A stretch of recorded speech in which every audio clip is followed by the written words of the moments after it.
Welcome to ప్రజా చైతన్యం. నేను మీ చంద్ర. జగన్మోహన్ రెడ్డి గారు సీట్ల మార్పిడితో ముందుకెళ్తుంటే టీడీపీ జనసేన పొత్తులతో ముందుకెళ్తుండే.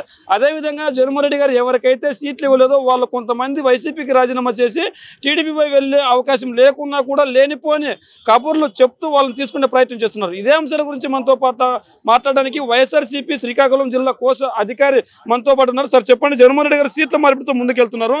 ఈ సీట్ల మార్పిడి వల్ల ఏం ఉపయోగం అంటారు?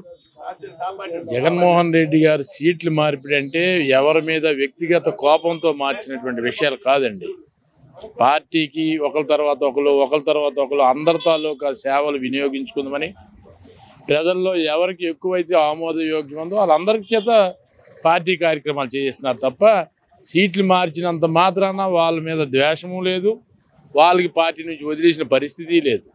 పార్టీ సీట్లు మార్చినాడు వైసీపీ కార్యకర్తే, కొత్తగా వచ్చినోడు వైసీపీ కార్యకర్త. సీట్ల మార్పిడి వల్ల జగన్మోహన్ రెడ్డి గారు గెలుస్తారని చాలా మంది చెప్తున్నారు. మరి మీరేం చెప్తారు? ఖచ్చితంగా 100కి 175% కూడా ఏదైతే వైనాట్ 175 అనే ప్రోగ్రాం పెట్టున్నారో ఈ 175% కూడా 170 సీట్లు కూడా సాధించాలని ఒక పట్టుదలతో మా జగన్మోహన్ రెడ్డి గారు ముందుకెళ్తున్నారు. మారిస్తే గెలుస్తారని చెప్తున్నారు. ఇక్కడ మార్చాల్సింది సీట్లు కాదు, సీఎం జగన్మోహన్ రెడ్డి గారు అంటున్నారు. సీఎం జగన్మోహన్ రెడ్డి గారు ఈవేళ ప్రతి పేదల తాలూకా గుండెల్లో ఉన్నారు. ప్రతి సాధికారిత, ప్రతి కార్యకర్త, ప్రతి ప్రజల తాలూకా మనసెరిగినటువంటి మనిషి, ప్రజలకు ఏది అవసరమో అన్నీ పూర్తి చేసినటువంటి మనిషి జగన్మోహన్ రెడ్డి గారు. ఈవేళ జగన్మోహన్ రెడ్డి గారు ఎవరికి సీట్ ఇస్తే వాళ్ళే గెలుస్తారు. ఇక్కడ వ్యక్తిగత ప్రాబల్యం కాదు, పార్టీ ప్రాబల్యమే ప్రధానం. ఈవేళ మేము మంచి చేస్తే మాకు ఓటేయండి, మాకు మంచి చేయకపోతే ఓటు వేయొద్దు అని ధైర్యంగా చెప్పినటువంటి ముఖ్యమంత్రి ఈ దేశంలో ఎవరైనా ఉన్నారా? ఒక్క జగన్మోహన్ రెడ్డి గారు. ఎందుకు అలా చెప్పారంటే అన్ని మంచి పనులు చేస్తున్నారు కాబట్టి. జగన్మోహన్ రెడ్డి గారు మెయిన్స్ వైఎస్ఆర్సీపీ పార్టీ తరఫున ఎవరికి టికెట్ ఇస్తే వాళ్ళే గెలుస్తారు. అంతే తప్ప సీట్లు మార్చిస్తే వాళ్ళు గెలిచేస్తారు, సీట్లు మారకపోతే వీళ్ళు మన శత్రువులు అని మీరు ఏ రోజు అనుకోక్కర్లేదు. సీట్లు మారిస్తే వాళ్ళకి వేరే రకంగా సేవలు వినియోగించుకుంటారు. టీడీపీ జనసేన పొత్తు పెట్టుకుంది కదా, సరిపోయినటువంటి వ్యక్తులు అందరూ కూడే వస్తారు. పొత్తులు ఎందుకంటే అవసరం? యువతల వ్యక్తి బలమైన వ్యక్తి కాబట్టి మేము ఒక్కొక్కరు బలం సరిపోదు కాబట్టి మేము సింగిల్గా వెళ్తే గెలవలేమని నిన్నటి వరకు తిట్టుకున్న వ్యక్తులే అదే చంద్రబాబు, అదే పవన్ కళ్యాణ్ గత 5 సంవత్సరాల క్రితం తిట్టుకున్నారు. టీవీలు ఎక్కినారు, కోర్టులకు ఎక్కినట్టుగా ఈడ్చుకొని బజార్ను పడి తిట్టుకున్నారు. ఈవేళ అలా మిత్రులై వస్తున్నారు. ఇవన్నీ ప్రజలు గమనిస్తూనే ఉన్నారు. దేనికోసం ఎంత? కేవలం వాళ్ళ అవకాశవాదం కోసం, వాళ్ళ అధికారం చెలాయించడానికి కోసం కలుస్తున్నారు. ఇద్దరికీ ఒక ఎయిమ్ లేదు. ఒకవేళ నిజంగా ఎయిమ్ ఉంటే అదే పెద్ద మనుషులు ఎందుకు తిట్టుకున్నారు మొన్నటి వరకు? ఇప్పుడు ఎందుకు కలుస్తున్నారు? అంటే ఇప్పుడు రాక్షస పాలన ఉంది, రాక్షస పాలన పోయి స్వరాజ్యం రావాలంటే టీడీపీ జనసేన పొత్తు గెలవాలంటున్నారు కదా. ఏది రాక్షస పాలన? జగన్ గారి పాలన. అదే ప్రజలకు మంచి చేయడం రాక్షస పాలన. విద్యలో పూర్తిగా సంస్కరణలు తెచ్చి ప్రతి విద్యార్థికి విద్యను అందించడం రాక్షస పాలన. ప్రతి పేదవాడికి అన్నం అందించడం రాక్షస పాలన. ప్రతి ఒక్కడికి కులం లేదు, మతం లేదు, ఏ రకమైనటువంటి పార్టీ భేదం లేకుండా సమన్యాయంగా పెన్షన్లు అందించి సమన్యాయంగా సంక్షేమ కార్యక్రమాలు అందించడం రాక్షస పాలన. ఏది రాక్షస పాలన? అంటే వీళ్ళు కార్యకర్తలకు మంచి చేస్తే మంచి పాలన, వీళ్ళకి ప్యాకేజీలు అందివ్వకపోతే రాక్షస పాలన. అంటే ప్రజలకి మంచి చేయడమే రాక్షస పాలన అయితే జగన్మోహన్ రెడ్డి కూడా రాక్షస పాలన అనుకోవచ్చు. ఈవేళ 100% ఏ రకమైనటువంటి తారతమ్యాలు లేకుండా, వ్యక్తిగత వివక్ష లేకుండా, పార్టీ లేకుండా, వర్గాలు లేకుండా, వైషమ్యాలు లేకుండా వీడు తెలుగుదేశం అని తెలిసినా కూడా ఆడు నిజంగా పేదవాడైతే ఆడికి అన్ని సంక్షేమ పథకాలు అందిస్తున్నాడు. అదే రాక్షస పాలన. రాక్షస పాలన నోరుందని అరిసిస్తే రాక్షస పాలన కాదండి. ఈవేళ ప్రతి ప్రజలకి అందరికీ సంక్షేమ కార్యక్రమాలు అందిస్తారు. కేవలం నాయకులకు కాదు, కార్యకర్తలకు కాదు, ప్రజలకు మంచి చేస్తున్నాడు. అది రాక్షస పాలన అని ఆ దృష్టిలో ఉంటే అది రాక్షస పాలన ఒప్పుకోవచ్చు. జగన్మోహన్ రెడ్డి గారు ఎవరు న్యాయం చేయట్లేదు, ముఖ్యంగా విద్యా వ్యవస్థను సర్వనాశనం చేశారు అంటున్నారు కదా. విద్యా వ్యవస్థలు ఏంది నాశనం చేశారు అంటే ఫీజు రీఎంబర్స్మెంట్ నాశనం చేశారా? గతంలో ఇన్ని 20,000 30,000 ఉండి లిమిట్ చేసేవాళ్ళు. ఈవేళ ఆవిడ ఇంజనీరింగ్కి మెడిసిన్కి ఎంత ఖర్చు అయితే అంత పెడుతున్నారు. ఈవేళ విదేశాల్లో చదువుకుంటామంటే విదేశాల్లో ఆయన ఖర్చు కూడా భరిస్తున్నారు. అదే అని విద్య నాశనం చేయడం.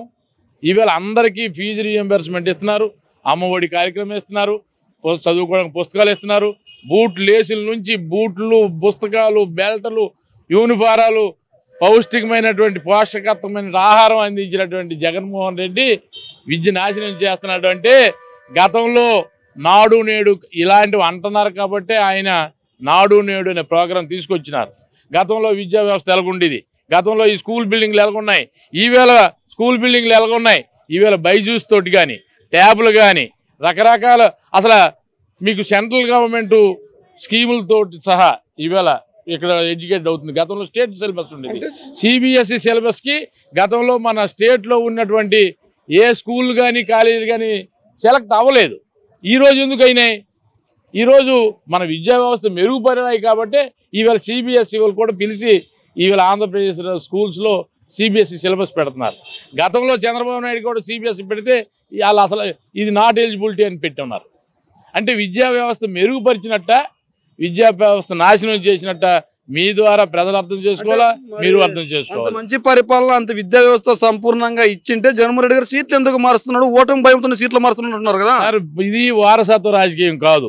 నిరంతరం వాళ్ళే పరిపాలించాలి, వాళ్ళే నాయకులు అవ్వాలని కాదు. పార్టీ కోసం కష్టపడితే ప్రతి వ్యక్తి నాయకుడు అవ్వాలి, ప్రతి వ్యక్తి నాయకత్వం వహించాలి అనేటటువంటి తత్వం. అంతే తప్ప 24 గంటలు ఆలే ఉండాలి అనేటటువంటిది వారసత్వ రాజకీయం కాదు జగన్మోహన్ రెడ్డి గారిది.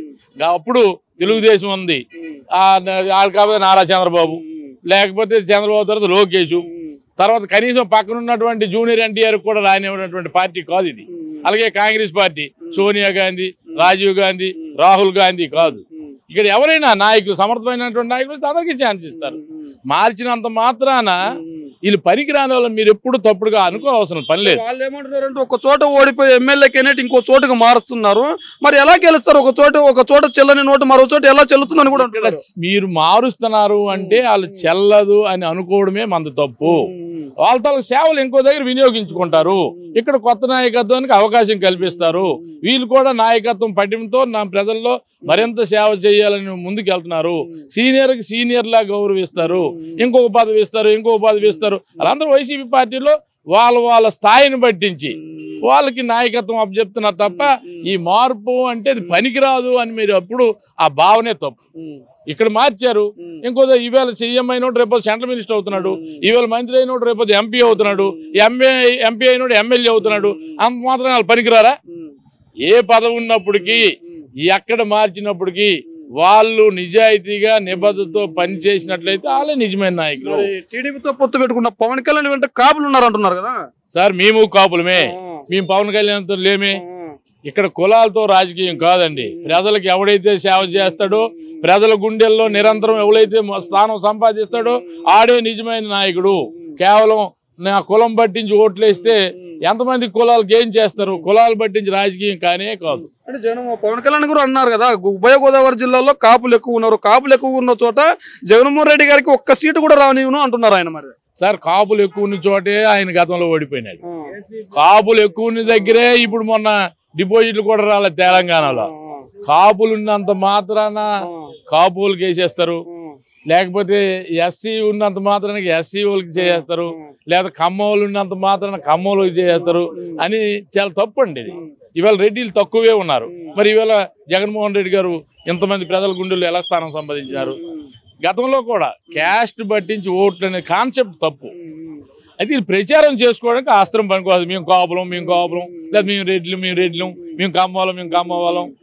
ఎప్పుడు మన ఆంధ్రప్రదేశ్లో కులంలో ప్రచారం చేసుకోవడానికి తప్ప ప్రజలకి ఎవరైతే నిజంగా సేవ చేసి ప్రజల అభిమానాన్ని పొందుతారో వాళ్ళే నిజమైన నాయకుడిగా ఉంటున్నారు. ఇవాళ దివంగత నేత రాజశేఖర రెడ్డి గారు ఎంతో మంది గుండెల్లో స్థిరస్థాయిగా ఉండిపోయారు. ఆయన ఏ రోజు క్యాస్ట్లు చూడలేదే. వీళ్ళు కొత్తగా పెడుతున్నారు మా కాపులు. మేమందరం కాపులమే, మేము పక్కగా ఎగ్నిస్ట్గా ఉన్నాం. కులం పట్టించి ఎప్పుడు చేయలేదు. ఆయన కూడా చెప్పాడు, పవన్ కళ్యాణ్ కూడా, కులాలు పట్టించే రాజకీయం కాదని. రాజకీయం అంటే కుల వ్యవస్థ కాదు సార్. అంటే పొలిటికల్ గా ఆలోచించిన ఏ వ్యక్తి కూడా కులాలకి రాజకీయాలకి ముడి పెట్టకూడదు. అది నా అభిప్రాయం. కాపులకు న్యాయం జరగాలంటే టీడీపీ జనసేన పొత్తు రావాలంటున్నారు కదా సార్. కాపులకు ఇప్పుడు ఏం తక్కువైంది? ఇప్పటికీ కాపులకు అన్ని రకాల న్యాయమే జరిగింది. ఎవరు క్యాస్ట్ వైజ్ న్యాయం అనేది తప్పండి. అసలు పదవి దక్కలేదు కదా కాపులకి. ముఖ్యమంత్రి పదవి దాకా ఏ రోజు అవకాశం వస్తే ఆ రోజు దొక్కుతుంది. ముఖ్యమంత్రి కాపోలు అయితే ఓన్లీ కాపోలకే ముఖ్యమంత్రి, మిగతా కులాలకు ముఖ్యమంత్రి కాదా? అంటే మిగతా కులాలు ఓట్లు వేయరా? మిగతా కులాలకు సేవ చేయరా? కాబట్టి కులాల ప్రస్తావన తీసుకురావడమే తప్పు. ఎవరు ఎలిజిబిలిటీ క్యాండిడేట్ వాళ్ళు ముఖ్యమంత్రి అవుతారు. వాళ్ళందరికీ ముఖ్యమంత్రి, ఓటు వేసినోడికి ముఖ్యమంత్రి, ఓటు వేయనోడికి ముఖ్యమంత్రి. ఆ భావన రావాలి, ఆ రకమైనటువంటి సర్వీస్ చేయాలి. అదే వైఎస్ఆర్సీపీ చేస్తుంది తప్ప వైఎస్ఆర్సీపీ విధానమే సాధికారత సాధించాలి, మహిళా సాధికారత, రైతు సాధికారత. ఇక్కడ ప్రజలు ఎవరి కాళ్ళ మీద వాళ్ళు నిలబడి డెవలప్ అవ్వాలనేటువంటి విధానం వైఎస్ఆర్సీపీ విధానం. ఆ విధానం అవలంబన చేస్తుంది. అది చాలా మంది అర్థం చేసుకోక కుల వ్యవస్థని లేదా వాళ్ళకి ఇవి ఇచ్చేస్తున్నారు, వీళ్ళకి పనిచేస్తున్నారు, వాళ్ళకి పనిచేస్తున్నారు.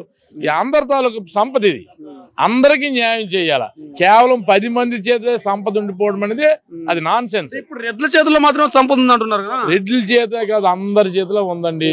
కష్టపడినోడి చేత సంపద ఉంటది, ఒళ్ళు దగ్గర సంపద ఉండదు. ఎవరైతే కష్టపడతారో వాళ్ళ దగ్గర సంపద ఉంటది, ఎవరైతే కష్టపడరో వాళ్ళ దగ్గర ఎప్పుడు సంపద ఉండదు. అంతే తప్ప ఈవేళ అందరి దగ్గర ఉంది సంపద. గతంకి ఈవేళకి మీరు చూసుకోండి, అందరు హరిజనుల దగ్గర ఉంది, గిరిజనుల దగ్గర ఉంది, ఎస్సీల కాపుల దగ్గర ఉంది, రెడ్ల దగ్గర ఉంది, చౌదరీస్ దగ్గర ఉంది. కష్టపడి ఎవరైతే నిజాయితీతో నిబద్ధతతో ముందుకెళ్తారో వాళ్ళ సంపద ఉంటుంది. కష్టపడిన వాళ్ళ దగ్గర సంపద ఉండదు. అంతే తప్ప వాళ్ళ దగ్గరే ఉంది, వీళ్ళ దగ్గర అనుకోవడమే తప్పు. ఈవేళ చిరంజీవి గారు కాపు, ఆయన దగ్గర సంపద లేదా? పవన్ కళ్యాణ్ కాపు, ఆయన దగ్గర సంపద లేదా? అది వీళ్ళందరూ అటు కాపు వల్లే సంపద వచ్చిందా? పవన్ కళ్యాణ్ ఏమంటున్నాడంటే నా సొంత ఖర్చు పేద ప్రజలకు ఖర్చు పెట్టాను, మరి జగన్మోహన్ రెడ్డి గారు ఎందుకు తన సొంత జోబుల నుంచి డబ్బులు తీయట్లేదు అంటున్నారు కదా. సొంత జోబులో డబ్బులు తీసినారో తీయలేదో వీళ్ళకి చెప్పాల్సిన అవసరం లేదండి. ఈవేళ పులివెందులు చూస్తే వాళ్ళ కాలేజీలు ఉన్నాయి, వాళ్ళ స్కూళ్ళు ఉన్నాయి, ఎంతో మంది పేద విద్యార్థులు చదివించినటువంటి కుటుంబం వాళ్ళది. ఈవేళ రాజారెడ్డి దగ్గర నుంచి, రాజశేఖర రెడ్డి దగ్గర నుంచి, ఆవేళ నుంచి సేవ చేసినటువంటి కుటుంబం. తప్ప ఈడు ఒక్కడే చేస్తాడు, వాడు చేయడం లేదు అనే ఆలోచన తప్పు. నువ్వు ఎంతమందికి చేసినావు? ఇతరుల కోసం నువ్వు క్రిటిసైజ్ చేసుకోవడం కరెక్ట్ విధానం కాదు. చేస్తే నీకు పూర్తిగా అవగాహన ఉండాలి, వాళ్ళ మీద తెలుసుకున్నటువంటి తత్వం ఉండాలి. ఈవేళ బోల్డ్ స్కూల్స్ ఉన్నాయి, ఉచితంగా చదివించినటువంటి స్కూల్స్. అయితే వాళ్ళు సర్వీస్ చేయనుకోవటమ్మా, కానీ ఎప్పుడు చెప్పుకోలేదే నేను నా డబ్బులతో నేను సేవ చేస్తాను అని. ఏ రోజు సేవ చేసినప్పుడు ఎవడు చెప్పుకోడు. ఏదో ఒక విధంగా ఆ సేవలో లబ్ధి పొందాలని ఎవరైతే ఆలోచిస్తారో వాళ్ళు చెప్పుకుంటారు. అది ఇటువంటి వ్యక్తులు. నిజంగా సేవ చేసి నిస్వార్థంగా ఉన్నటువంటి వ్యక్తులు ఎవరు చేసినటువంటి మేళ్లు కానీ సేవలు కానీ బయటికి చెప్పుకోరు. అదే నిజమైనటువంటి సేవ. Thank you sir.